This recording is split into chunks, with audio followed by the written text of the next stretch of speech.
Bonjour à tous, avant de commencer cette vidéo, je voulais juste vous tenir au courant d'une seule chose, une petite incohérence.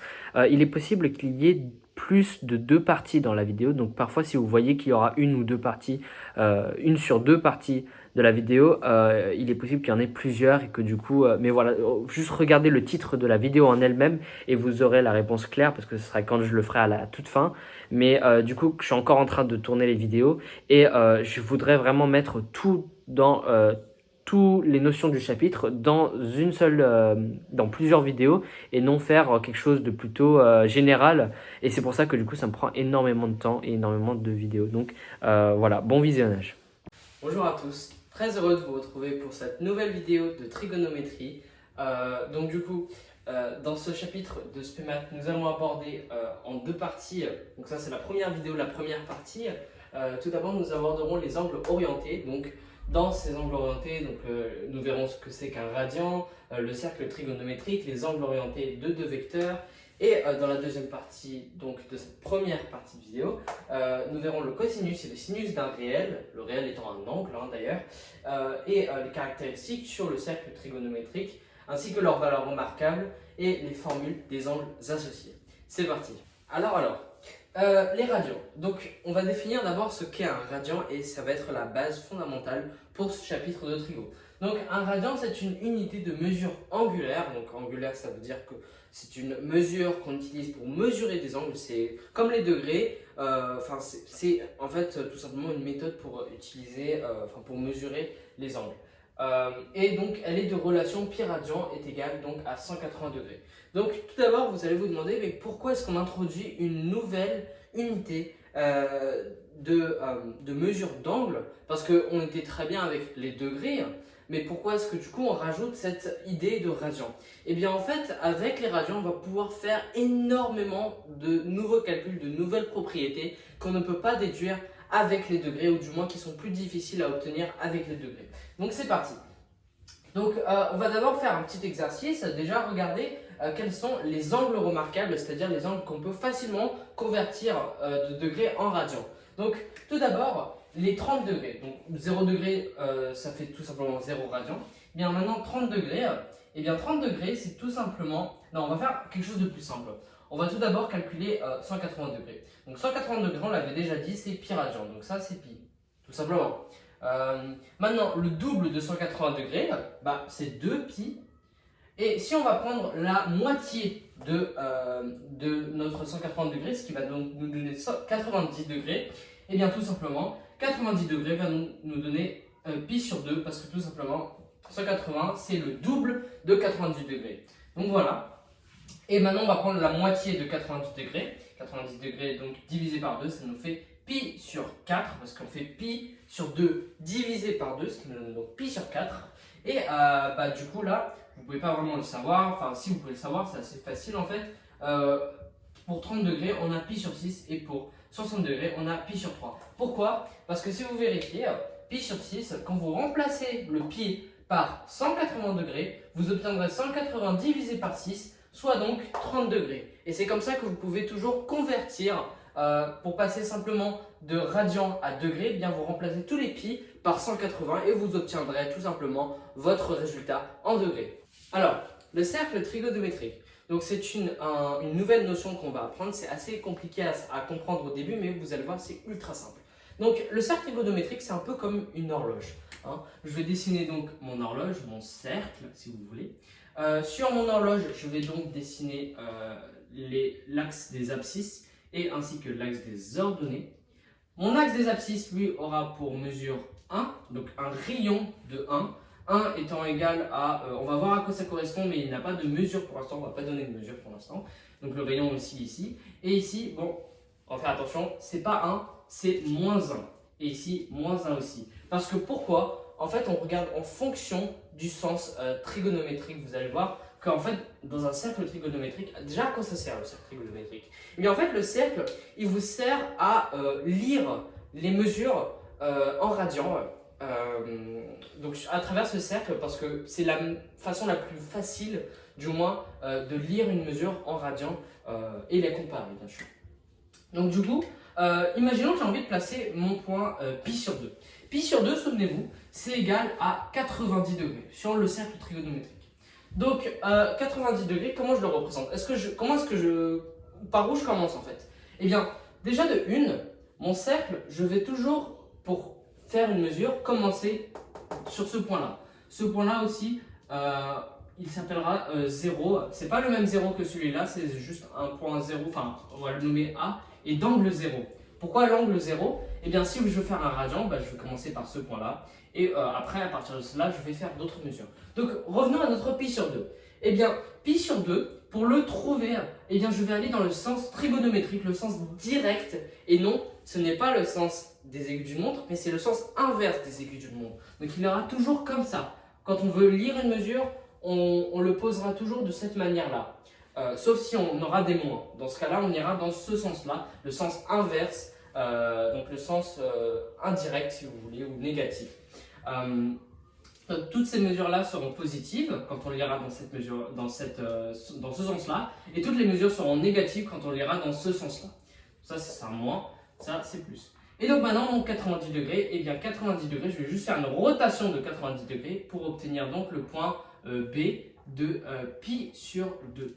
Et donc là, par exemple, si je veux faire mon point pi, le point 180 degrés, donc je vais refaire une rotation de 90 degrés, donc là on aura 90 degrés, plus 90 degrés, donc 180 degrés, ce qui me donne le point C, donc pi. Et donc du coup, là, imaginons que j'ai envie de faire le point moins pi. Moins pi, je vais faire ici moins 90 degrés, donc ici, on va dire, là ça va me faire moins pi sur 2, parce que de toute façon je vais dans ce sens-là, et dans l'autre sens, ça me donnera le point E, qui me donnera donc le point moins pi d'angle moins pi, si vous voulez. Et donc voilà.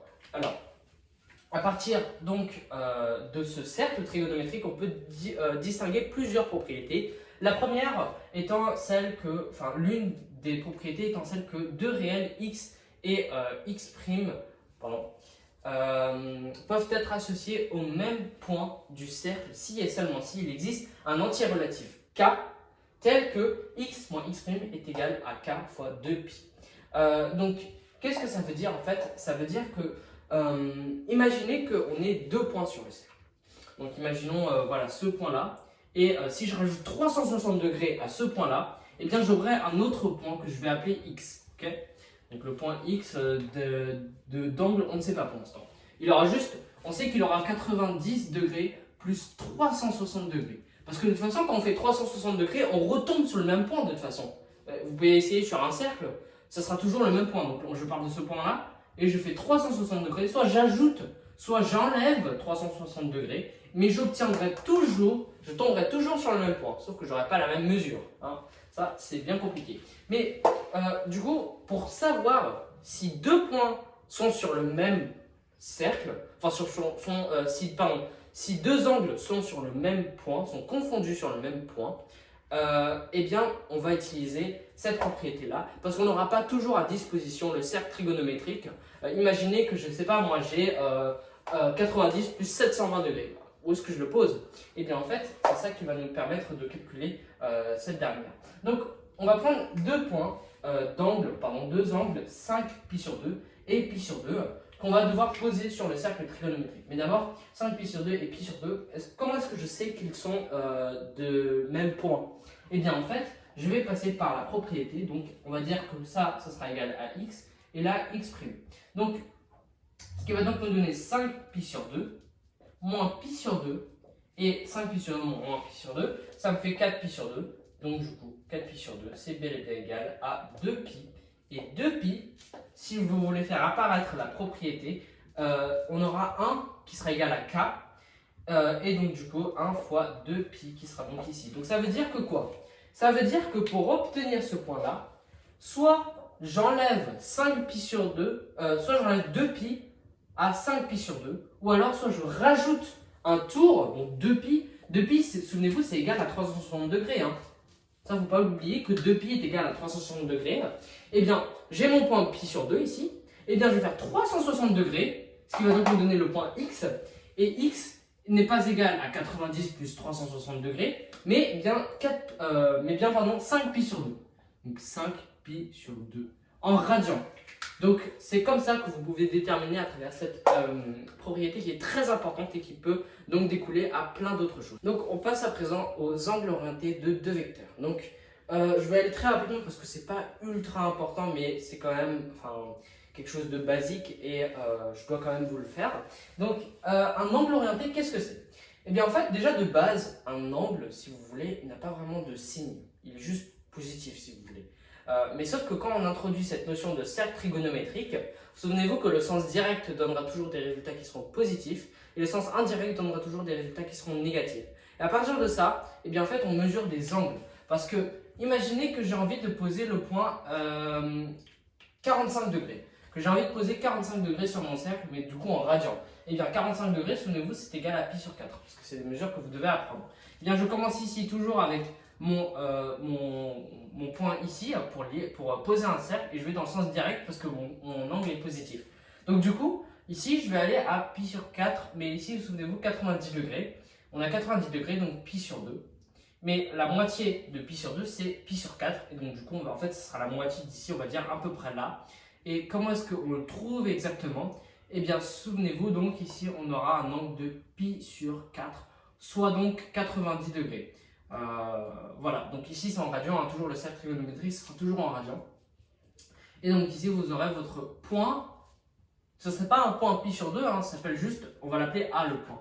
Parce que votre point doit toujours avoir un nom, ce ne sera jamais le nom pi sur 2, c'est pas possible. Parce que pi sur 2 représente l'angle, souvenez-vous, ce sera toujours un angle. Et l'angle, il est juste ici. Sauf que là, cet angle-là, on le lie avec la flèche dans ce sens-là. Donc mon angle est positif. Mais disons que si mon angle serait négatif, donc du coup je vais prendre un triangle disons, et que on aura notre point A, B et C, je vais ressortir les vecteurs, je ne sais pas si c'est familier pour vous. Donc on a notre vecteur AB, AC. Le vecteur AB, AC donne l'angle orienté AB ici et AC ici. Ça veut dire que AB, AC, je vais vers là. Et comme je vais vers là, je vais dans le sens indirect, souvenez-vous, quand je vais vers là, ça sera le sens négatif. Donc du coup, ABAC, on va dire que là, il est égal à pi sur 2 dans un triangle. Hein, on prend juste un exemple tout bête. Hein, mon angle pi sur 2, et bien en fait, ça sera égal à moins pi sur 2. Bah oui, parce que je vais dans ce sens-là, donc le sens trigonométrique, si vous voulez. Le point A de vecteur ABAC sera donc de mesure moins pi sur 2. Je ne sais pas si c'était clair. Mais maintenant, imaginons que notre point, on est le vecteur, l'angle orienté ACAB.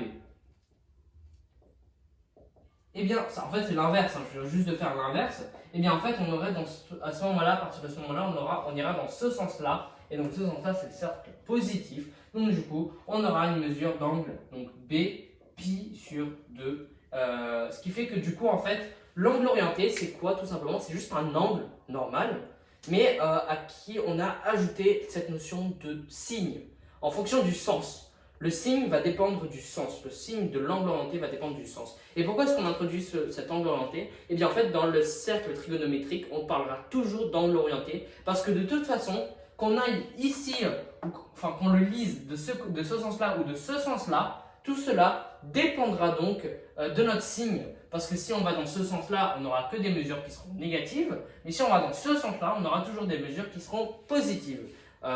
Donc, attention aux angles orientés et comment est-ce que vous lisez le cercle trigonométrique parce que vous n'obtiendrez pas toujours les mêmes choses. Donc, la mesure principale. Donc, à partir de cette définition d'angle orienté, qu'est-ce qu'on fait de la mesure principale? Eh bien, la mesure principale d'un angle orienté est la mesure qui, parmi toutes les autres, se situe dans un intervalle, dans l'intervalle excluant moins pi, pi. Il n'en existe donc qu'une seule. Pourquoi est-ce qu'on exclut moins pi? Eh bien en fait, c'est comme ça, tous les mathématiciens se sont mis d'accord sur cet intervalle, parce que sinon de toute façon on n'allait pas pouvoir s'arranger. Mais en fait, moins pi, pi, si vous regardez dans l'intervalle, en fait, sur le cercle trigonométrique, moins pi est ici et pi est ici. Donc ça veut dire qu'ils ont le même point en fait. Et si on a deux fois le même point, ce n'est pas vraiment logique d'appeler ça une mesure principale. Donc on est obligé d'en exclure un. Et donc on a exclu donc le moins pi. Donc à présent, on veut déterminer donc la mesure principale de 7pi sur 2. Déjà, comment est-ce qu'on sait que 7pi sur 2 n'est pas une mesure principale? Eh bien, en fait, il n'est pas inclus dans moins pi. Pourquoi? Parce que de toute façon, 7pi sur 2, si vous voulez le convertir en degrés, déjà l'intervalle converti en degrés, c'est moins 180,180 degrés. Voilà. Mais maintenant, 7pi sur 2 en 180 degrés, vous verrez, ça fait pas, en degrés, pardon, ça ne tombera pas dans cet intervalle. Donc, vous entraînerez, là je parle que en degrés, j'essaye de parler en degrés et non en radians parce que c'est assez compliqué au début, mais habituez-vous à parler en radians plus qu'en degrés. Donc du coup, comment est-ce que je détermine la mesure principale de 7pi sur 2? Eh bien, on va faire apparaître la formule k fois 2pi, x plus k fois 2pi du coup. X étant égal du coup à la mesure principale, c'est x qu'on peut déterminer. Donc du coup, x plus k fois 2pi, comment est-ce que je le fais apparaître? Eh bien, tout d'abord, on va prendre un nombre qui sera pair, vous allez voir. Donc soit là déjà, j'ai comme option de soit le rajouter un pi sur 2, soit rajouter pi sur 2, soit soustraire pi sur 2. Là, je vais soustraire pi sur 2. Donc, on va dire que 7pi sur 2, vous allez voir ce que je vais faire, hein, c'est très simple.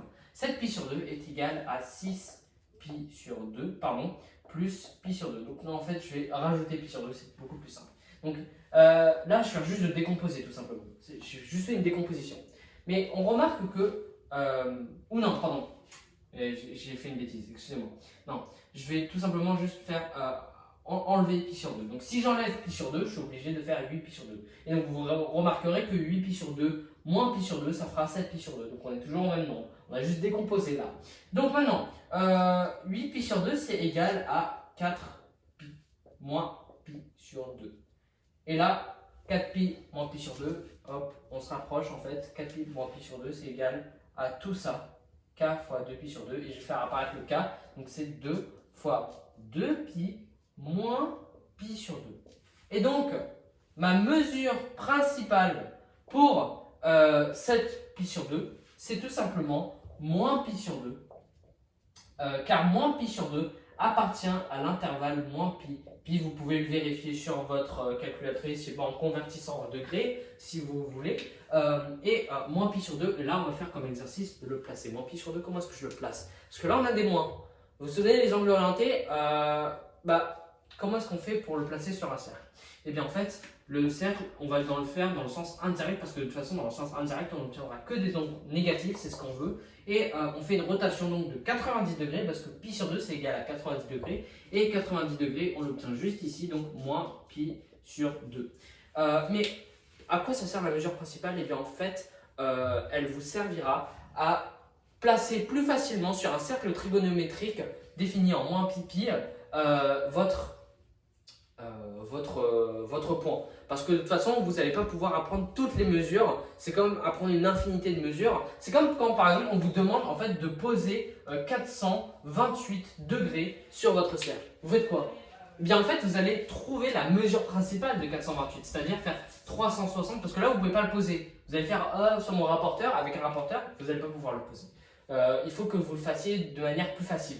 Eh bien, vous allez faire 360 degrés moins 428, ou 428 moins 360 degrés, plutôt l'inverse. Et vous trouverez donc la vraie mesure principale. Et à partir de ça, vous pourrez le tracer sur votre rapporteur. Et c'est exactement ce qu'on est en train de faire en fait avec la mesure principale. Donc voilà. C'est la fin de cette vidéo. J'espère qu'elle vous aura aidé. Je suis désolé de la longueur. Je vais essayer de faire quelque chose. Je vais peut-être modifier la vidéo, donc faire la première partie. Je vais la diviser en deux parties. Donc comme ça sera beaucoup plus simple. J'espère que du coup ça vous aura aidé. N'hésitez pas à vous abonner, commenter, liker, ça me ferait grandement plaisir. Je sais que je vous demande beaucoup, mais en fait c'est tout simplement pour aider cette chaîne qui a besoin de grandir, pour justement aider un maximum de gens. J'essaye d'atteindre un maximum de personnes et je pense que ça passerait aussi par le fait de s'abonner, etc., qui ferait grandir la chaîne en influence. Mais en tout cas, voilà, je voulais vous remercier énormément. Donc, merci à vous et je vous verrai pour de nouvelles vidéos. Pour l'instant là, bonne révision.